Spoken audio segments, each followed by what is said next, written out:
کرام ہی میں حضرت عمر بن خطاب رضی اللہ تعالیٰ عنہ کو وہ مقام حاصل تھا کہ مدینہ میں بیٹھ کے ہزاروں میل دور حضرت ساریہ رضی اللہ تعالیٰ عنہ کو فوجی احکامات دیے جاتے، جس کی وجہ سے مؤخر الذکر فتح یاب ہوئے۔ مشہور واقعہ ہے کہ حضرت عمر کے دور میں ماضی کی طرح دریائے نیل کا پانی خشک ہو گیا۔ زمانۂ جاہلیت میں دستور تھا کہ ہر سال ایک جوان خوبصورت لڑکی کو زیورات سے آراستہ کر کے دریا کی بھینٹ چڑھایا جاتا تھا، تب دریا جاری ہوتا تھا۔ مصر کے گورنر یہ واقعہ دیکھ کے امیر المومنین کی خدمت میں لکھا، آپ نے جواباً ایک رکہ گورنر کو بھیجا کہ یہ رکہ دریائے نیل میں پڑھ کر ڈال دیں۔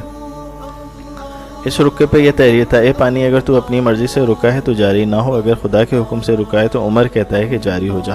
جب رکا پڑھ کے پانی میں ڈالا گیا تو پانی جوش مارتا ہوا جاری ہو گیا، اس کے بعد آج تک اس کا پانی خشک نہیں ہوا۔ صحیح حدیث کے مطابق قیامت کے دن انبیاء، شہداء، علماء، اولیاء اور حفاظ کرام وغیرہ شفاعت فرمائیں گے۔ ان میں سے ایک مثال حضرت اویس کرنی رضی اللہ تعالیٰ عنہ